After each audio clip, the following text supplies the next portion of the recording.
Hello and welcome to Kanen Coffee Espresso Machines. Today we're testing this beautiful Lelit Espresso machine. And let's go ahead and pull a shot.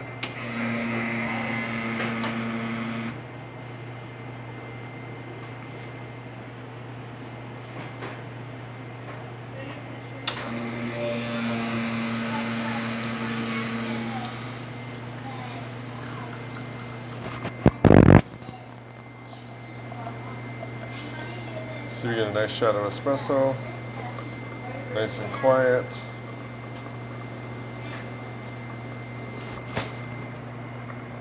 Pressure is a little high. I would, could bring it down a little bit to 9 bar.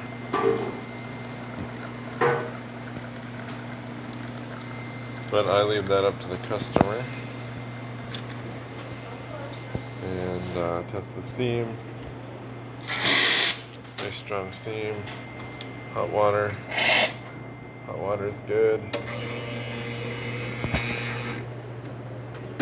Just going to show you the inside of the machine.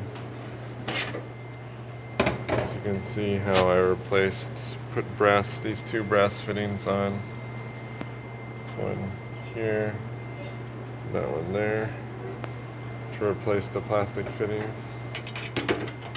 So thank you for watching with Kanen Coffee. Please like our videos below. If you'd like to see more videos like this, subscribe to our channel. Thank you.